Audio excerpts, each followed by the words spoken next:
Hi అండి. శ్రోతలకు నమస్కారం. Welcome back to SS Telugu audio నవలలు. ఈరోజు మీరు వినబోయే నవల 'అమర ప్రేమ'. కాకాని కమల గారు రచించారు. 1981లో వచ్చిన నవలండి. ఇక నవల్లోకి వెళ్ళిపోదాం. సంధ్య నిలువుగా ఉన్న పెద్ద అద్దం ముందు నిల్చుని ముస్తాబవుతోంది. సంధ్య ముస్తాబు అంటే సీతాకోక చిలుకకి సింగారమే. ఆమె అందం అంతటిది. మబ్బువన్నే అమెరికన్ జార్జెట్ చీర, చిన్న చిన్న చుక్కలున్న నీలిరంగు రూబీ జాకెట్టు వేసుకుంది. షాంపూతో రుద్దిన జుట్టు మంచి పరిమళంతో తేలికయ్యి గాలికి పలచగా కదులుతోంది. వెంట్రుకలు బ్రష్తో బాగా దువ్వి సగానికి లూజుగా క్లిప్తో బిగించింది. విశాలమైన కళ్ళ చివర కాటుక పుల్లతో రాసి పఫ్తో పౌడర్ అద్దింది. ధనస్సులా వంపు తిరిగిన నల్లని కనుబొమ్మల మధ్య నీలిరంగు డాట్ పెట్టుకుంది. చెవి పక్కగా ఎర్రని జంట గులాబీలు పించేసింది. మేకప్ ముగించి ఒక్కసారి తన ప్రతిబింబాన్ని అద్దంలో పరిశీలనగా చూసుకుంది. ఫైనల్ టచెస్ ఇచ్చిన తర్వాత పెయింటింగ్ని చూసుకున్న ప్రసిద్ధ చిత్రకారుల్లా ఆమె కళ్ళు సంతృప్తితో మెరిశాయి. మిర్రర్ మీద నుంచి దృష్టి తిప్పి రిస్ట్ వాచీ కేసి చూసుకుంది. సమయం 5 గంటలు కావస్తోంది. పక్క గదిలో సిద్ధార్థ్ ఇంకా నిద్రపోతూనే ఉన్నాడు. లేవనే లేదు. పగటిపూట అలా నిద్రపోయేవాళ్ళంటే సంధ్యకి తగని చిరాకు. డాక్టర్ అయ్యుండి కూడా సిద్ధార్థ్ రోజు పగటిపూట నిద్రపోతాడు. ఆదివారం వచ్చిందంటే మరీ ఘోరం. బెడ్ పేషెంట్ల పగలంతా మంచం మీదే ఉంటాడు. సాయంత్రం 6 గంటలు కావస్తుంటే గోరువెచ్చని ఉడుకులో నీళ్లలో స్నానం చేసి ట్రిమ్గా ముస్తాబై క్లబ్కి బయలుదేరతాడు. కొన్నాళ్లుగా అది అతని అలవాటు. చిలకలా ముస్తాబయ్యి వసారాలోంచి గదిలోకి, గదిలోంచి వసారాలోకి కాలు కాలిన పిల్లిలా తిరుగుతోన్న మనవరాలు సంధ్యని చూస్తూ తులసం అడిగింది. ఏమే సంధ్య, ఇంకా సిద్ధు లేవలేదటే? చిరాగ్గా చూసింది సంధ్య. నడున్ని చేయి పట్టుకుని గబగబా అమ్మమ్మ దగ్గరికి వచ్చి ఆవిడ మొహంలోకి చూస్తూ అంది. ఇంకా లేవలేదు గాని అయినా నాకు తెలియకడుగుతాను. ఆదివారం వచ్చిందంటే చాలు నీ ముద్దుల కొడుక్కి నిద్రకి అంతం ఉండదటే. ఎంత బద్దకస్తుడు డాక్టర్ ఎలా అయ్యాడో. అవతల సినిమాకి టైం అయిపోతుంది. కాస్త లేపరాదటే ప్లీజ్. సంధ్య అమ్మమ్మ గెడ్డం పుచ్చుకుని వేడుకోలుగా చూసింది. తులసమ్మ ముసిముసిగా నవ్వింది. వాడు మొదట్నుంచి అంతేనే. సాధారణంగా పడుకోడు, పడుకుంటే లేవడు. మూతి విరిచింది సంధ్య. అబ్బో, ఎలా చెప్తుందో చూడు కొడుకు గొప్పతనం. కాస్త లేపమంటుంటే. ప్లీజ్ అమ్మమ్మా. నేను లేపడమే? ఆ పని నువ్వే చెయ్యి. కొత్త భార్యవు కదూ, లేపినా కసురుకోడు అంటూ చల్లని మంచినీళ్ల గ్లాస్ అందించింది. సంధ్య ఒక క్షణం ఆలోచించి కళ్ళు తిప్పింది. అయితే లేపమంటావా? సంధ్య గ్లాసు తీసుకుని సిద్ధార్థ గదిలోకి వెళ్ళింది. చేతుల నిండా గలగల్లాడే బంగారు మట్టి గాజులు సన్నగా సవ్వడి చేస్తూ, కాలివేళకి ఒరుసుకున్న మువ్వల మట్టెలు, మెళ్ళో పచ్చగా కాంతులునుతూ పసుపు మరకలు మాయని మంగళసూత్రాలు, కొత్త పెళ్లి కూతురి శోభ 10 అడుగుల దూరంలోనే తెలుస్తోంది. గదిలో మంచం మీద పడుకున్న సిద్ధార్థ తల్లి భార్యల ప్రసంగం వింటూనే ఉన్నాడు. అయినా లేవడం ఇష్టం లేక నిద్ర నటిస్తూ ఉండిపోయాడు. భర్త గదిలోకొచ్చిన సంధ్య క్షణంసేపు తటపడాయింపుగా నిల్చుండిపోయింది. పెళ్లి చేసుకుంది స్వంత మావైనైనా ఇంకా కొత్త కావడంతో ఆమెకి సిద్ధార్థ దగ్గర తగిన చొరవ ఏర్పడలేదు. అతడు బాగా రిజర్వుడ్గా ఉంటాడు. ఎక్కువగా మాట్లాడే స్వభావం కాదు. ఇప్పటికీ కొన్ని విషయాల్లో తులసమ్మ కొడుక్కి భయపడుతుందంటే అతిశయోక్తి లేదు. సంధ్య నెమ్మదిగా మంచం దగ్గరకు వచ్చింది. పైన ఫుల్ స్పీడ్లో సీలింగ్ ఫ్యాన్ తిరుగుతోంది. డబుల్ కాట్ డన్లప్ మీద పల్చటి నైలాన్ దోమతెర కింద శేషతల్పం మీద విష్ణుమూర్తిలా సిద్ధార్థ హాయిగా పవళించున్నాడు. సంధ్య దోమతెర పైకెత్తింది. సన్నటి గళ్ళలుంగి మీద తెల్లటి కట్బనీని వేసుకున్నాడు. దోరగా మగ్గిన బంగినపల్లి మామిడికాయల ఆరోగ్యంతో మెరుస్తూ పచ్చటి దేహకాంతితో కండపట్టి మెలికలు తిరిగిన బలమైన శరీరం. చెయ్యెత్తు భారీ విగ్రహంతో ఉండే సిద్ధార్థ ఆరోగ్యంతో మిస్మిస్లాడుతూ డాక్టర్ అంటే ఇలా ఉండాలి అనిపించేటంత గొప్పగా ఉంటాడు. మొన్నటిదాకా అతడు కేవలం మామయ్య పరాయివాడు.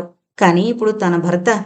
ఆ ఆలోచన రాగానే సంధ్య పెదవుల మీద సన్నటి చిరునవ్వు విరిసింది. ఆమెలో చిలిపి కోరిక కలిగింది. చొప్పున గ్లాసులోని చల్లటి నీళ్లు చేతిలో వంపుకుని అతడి మీద చిలకరించి ఆ తడి చేతిని చెంపల మీద రుద్దింది. చుట్టలు చుట్టుకున్న కొండ చిలువ విడిపడినట్లు సిద్ధార్థలో కదలికొచ్చింది. అబ్బా, ఏంటి సంధ్య? బద్ధకంగా ఒత్తిగిల్లి ఆమె కేసి చూశాడు. వాలుగా మంచి అలంకరణతో అందంగా కనిపించింది భార్య. అతని కనుబొమ్మలు ముడిపడ్డాయి. ఏంటి విశేషం? ఏంటా, ఈరోజు ఆదివారం సెలవు దినం. కాస్త జాలీగా సినిమాకి తీసుకువెళతావేమోనని ఇందాకటి నుంచి ఎదురు చూస్తున్నాను. నువ్వేమో కుంభకర్ణుల్లా పడకేశావు అంది మంచినీళ్ల గ్లాస్ అందిస్తూ. సిద్ధార్థ బద్ధకంగా ఒళ్ళు విరుచుకుంటూ మంచంలోంచి లేచి కూర్చున్నాడు. సంధ్య కళ్ళు మెరిశాయి. అమ్మయ్య, లేచావు కదా, ముందు వేడిగా కాఫీ తెస్తా. ఆ బద్ధకం అంతా నిమిషాల్లో పోతుంది. సరదాగా సినిమాకెళదాం. హుషారుగా వంటగదిలోకి వచ్చింది సంధ్య. ఏమే సంధ్య, సినిమాకి వెళుతున్నారటే అంది కూర తరుగుతున్న తులసమ్మ హడావుడి పడుతున్న మనవరాలకేసి చూస్తూ. ఏది, ఇప్పుడేగా మావయ్య లేచింది. ఓ అచ్చటా ముచ్చటా తెలియకుండా నీ కొడుకుని పెంచావు కదటే అమ్మమ్మ అంటూ ఫిల్టర్లో వేడిగా ఉన్న డికాషన్ కప్పులో కొంచి పాలు చక్కెర కలిపింది. కప్పు సాసర్ ట్రేలో పెట్టి గదిలోకి వచ్చింది. సంధ్య, నీకు సినిమాలంటే చాలా ఇంట్రెస్టా? కాఫీ కప్ అందుకుంటూ ఇబ్బందిగా అడిగాడు సిద్ధార్థ. సంధ్య మనసు చిరచరమంది. తల అడ్డంగా కదిపింది. "ఉహుం, రోగాలంటే ఇంట్రెస్టు సినిమా హాల్లోకి తీసుకెళ్తే కళ్ళు మూసుకుని కూర్చుంటాను" అంది విసురుగా ముఖం తిప్పుకుంటూ. సన్నటి చిరునవ్వుతో సిద్ధార్థ పెదవులు వంపు తిరిగాయి. కోపం వచ్చినట్లుందే. కాదు, సంతోషంగా ఉంది. దాంతో సిద్ధార్థ కాస్త తగ్గాడు. ఏం సినిమాకి వెళదాం చెప్పు? సాధ్యమైనంత లాలనగా అడిగాడు. చివాళ్ళ మంచం మీద నుంచి లేచింది సంధ్య. నన్నడుగు, ఇంత పెద్ద సిటీలో ఏదో ఒక సినిమా ఉండకపోతుందా అంది ఉక్రోషంగా. చొప్పున ఆమె చేతిని పట్టుకుని తిరిగి కూర్చోబెట్టాడు. అలా అనుకు సంధ్య, ఇవాళ ఆదివారం, థియేటర్స్ అన్ని హౌస్ఫుల్ కలెక్షన్స్తో నడుస్తాయి. ముందే రిజర్వ్ చేసుకోవాలి అన్నాడు. నీకంత శ్రద్ధ కూడాను. పోనీ, ఇదిగో మావయ్య, అవన్నీ నాకు అనవసరం. సినిమాకి తీసుకువెళతావా లేక నన్నే వెళ్ళమంటావు చెప్పు. ఆవేశంగా కూర్చున్న చోటు నుంచి లేచింది. సిద్ధార్థ ఖాళీకప్పు టీపై మీద పెడుతూ భార్య ముఖంలోకి చూశాడు. అమాయకంగా ఉన్న కళ్ళు, ముక్కు పచ్చలారిన వయసు లేత మొగలా కనిపించింది.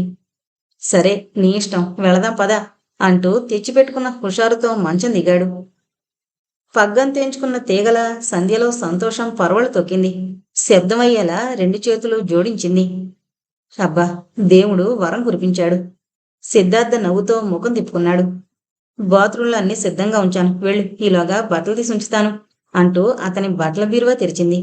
5:30 దాటుతూ ఉంటే కారు గ్యారేజ్లోంచి తీశాడు సిద్ధార్థ. అతడు జోస్యం చెప్పినట్లే థియేటర్లన్నీ జనంతో కిటకిటలాడుతున్నాయి. ప్రతి హాలు ముందు పెద్ద అక్షరాలతో హౌస్ఫుల్ బోర్డులు వెలిశాయి.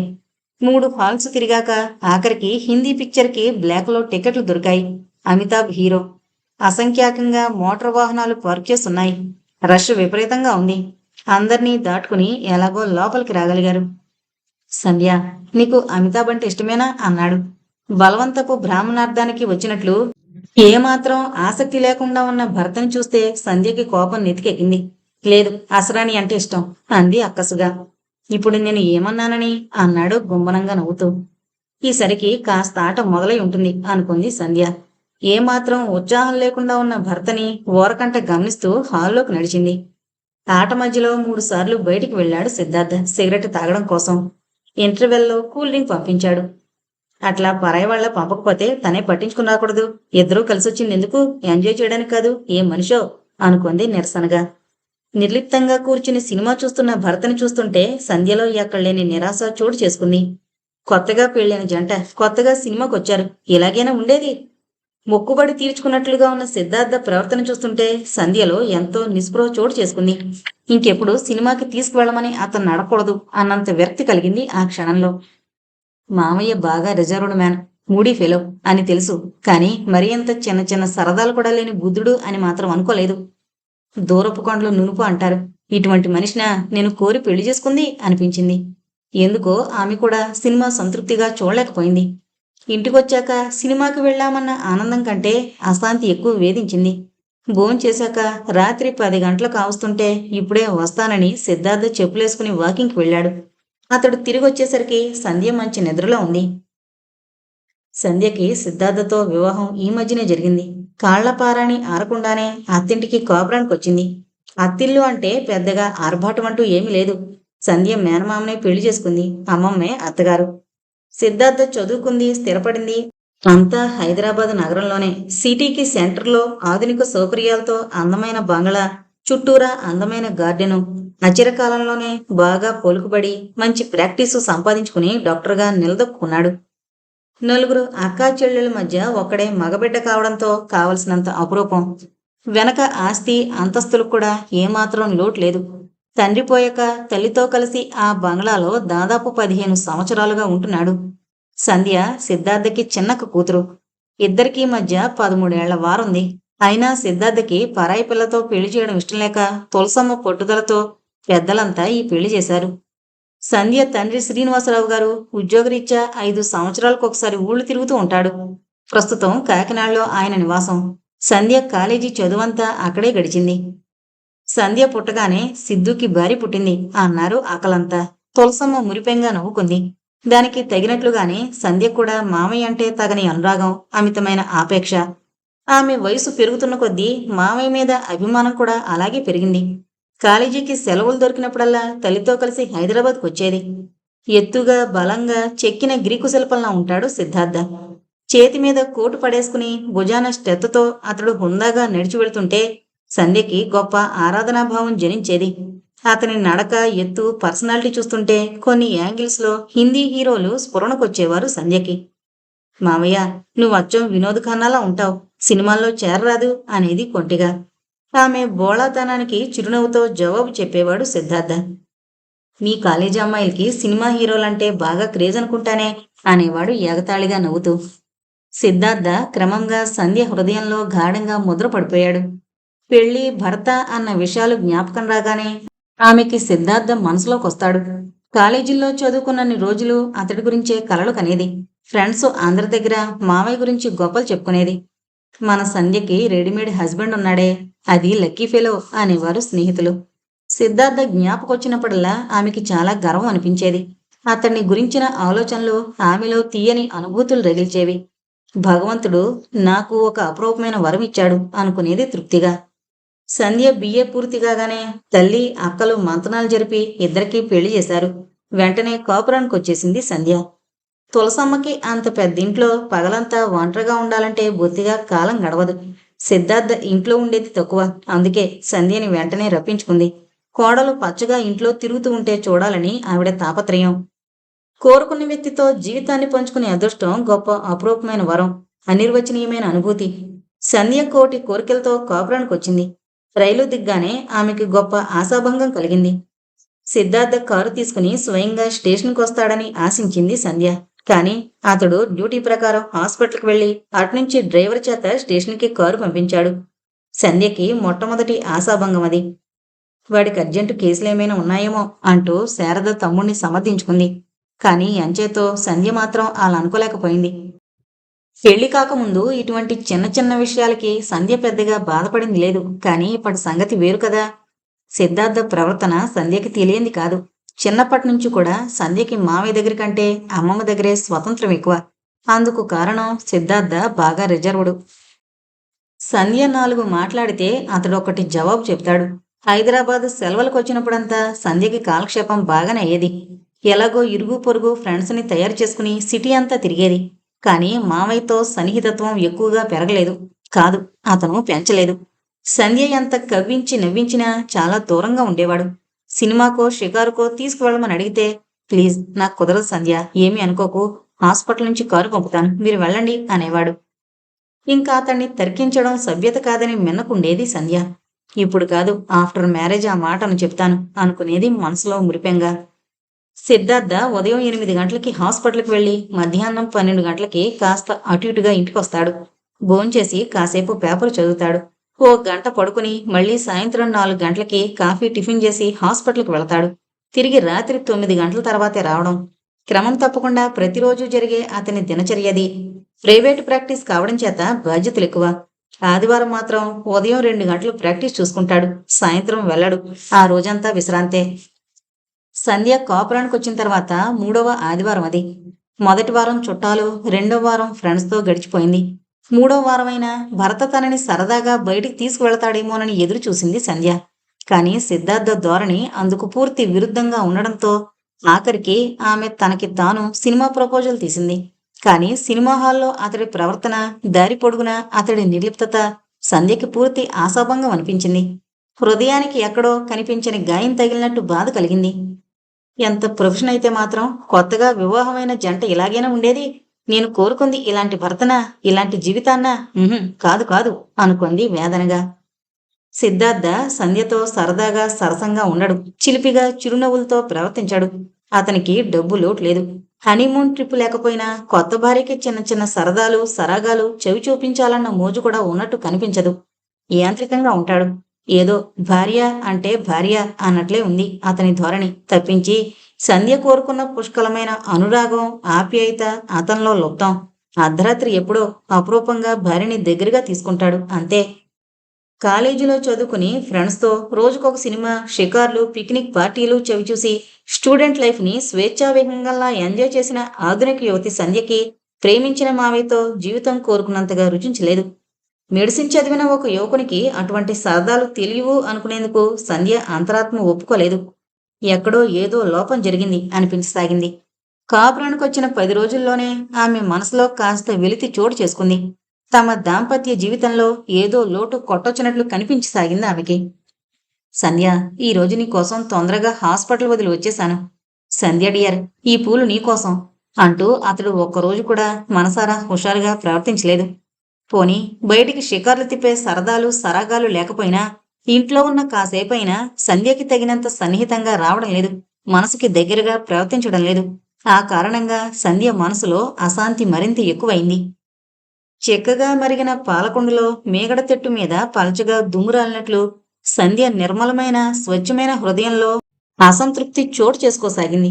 అయినా ఎప్పటికప్పుడు ఇందులో కొత్తేముంది, మొదట్నుంచి మామయ్య స్వభావం అంతేగా, సరదాలు సరసాలు తక్కువ అని తనని తాను ఊరడించుకోసాగింది. మనసులోని చీకట్లని పారదోలి ఎప్పటికప్పుడు ఉత్సాహాన్ని తెచ్చుకోవడానికే ప్రయత్నించేది. నోటికి తేనె సోకగానే తీయగా అనిపిస్తుంది. దాంపత్య జీవితంలో ప్రేమ కూడా అంతే. కాని వేప ముందుగా చేదనిపించినా ఓర్పుతో నమలగా నమలగా తీపి రుచి తెలుస్తుంది. కొందరి జీవితాల్లో ఆనందం కూడా అలాంటిదే. సంధ్యకి ఎంత అశాంతి అనిపించినా మావయ్య పట్ల ప్రేమాతిశయం చేత, గౌరవం చేత తన ఆవేదనని తనలోనే ఇముడుచుకుంది. సిద్ధార్థ మీద మొదట్నుంచి ఆమెకున్న ప్రేమ అంత ఉన్నతమైంది. ఎత్తైన కొండ ఎంతటి తుఫాను ఎడాపెడా కొట్టినా అదురు బెదురు లేక చెక్కు చెదరకుండా అలాగే ఉంటుంది. కొందరి వ్యక్తిత్వం, ఆత్మస్థైర్యం కూడా అటువంటిదే. సంధ్య ఆ కోవకి చెందుతుంది. ఉదయం 8 గంటలు కావస్తోంది. సిద్ధార్థ స్నానం ముగించుకుని పూర్తిగా డ్రెస్ అయ్యి డైనింగ్ టేబుల్ ముందు కూర్చున్నాడు. భర్త ముందు టిఫిన్ ప్లేట్ పెట్టి కాఫీ కలిపే ప్రయత్నంలో ఉంది సంధ్య. ఒరే సిద్ధు, తులసమ్మ పూజ గదిలోంచి పిలిచింది. ఏంటమ్మా?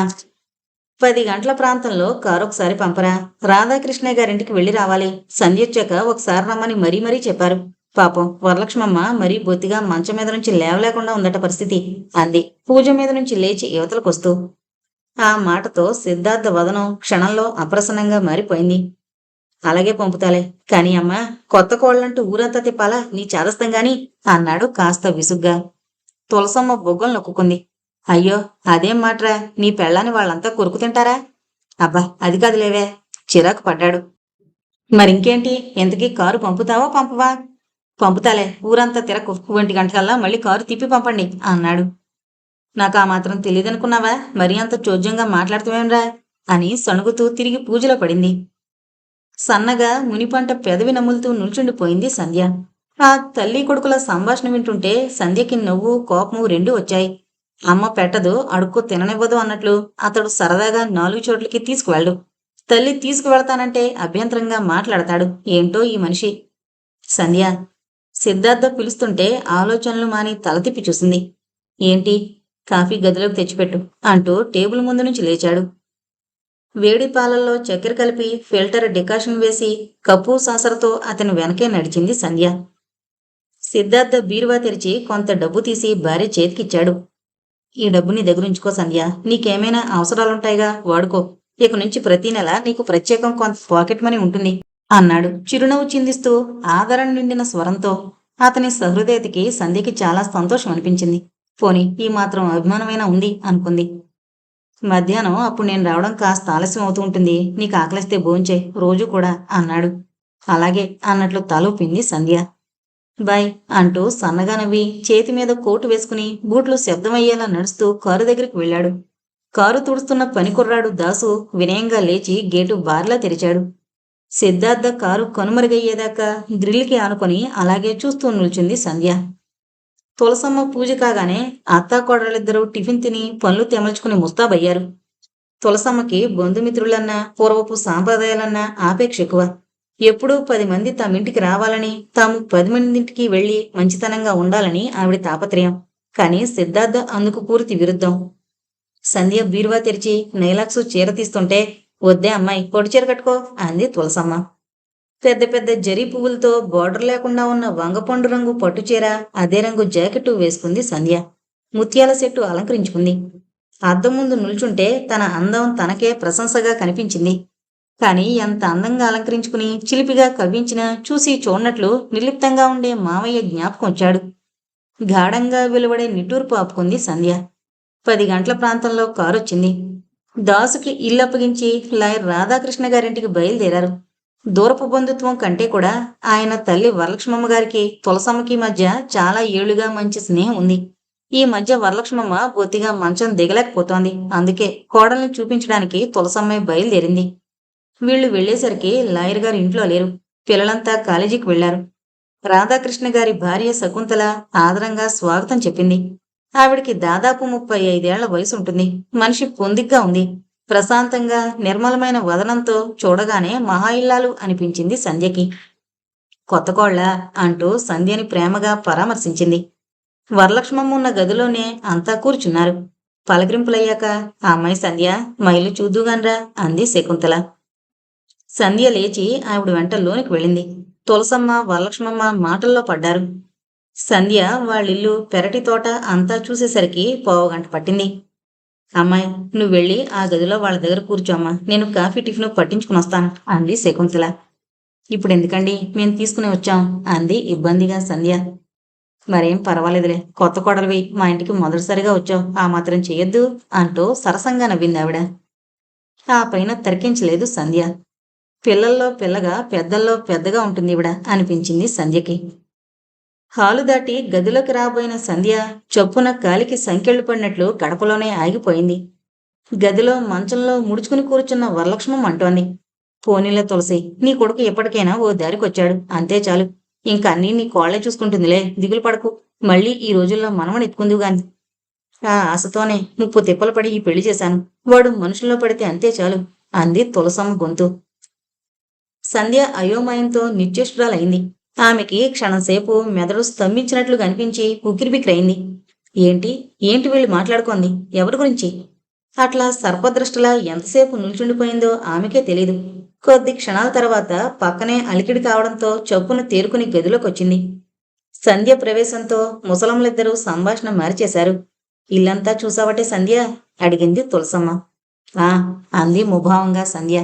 ఇంతలో శకుంతల కాఫీ పలహారాల ట్రే పట్టించుకుని గదిలోకొచ్చింది. కొత్త కోడల్ని చీర రవికతో సత్కరించి పసుపు కుంకాలిచ్చింది. 12 గంటల ప్రాంతంలో అతి కష్టం మీద కబుర్లు కట్టిపెట్టి లేచింది తులసమ్మ.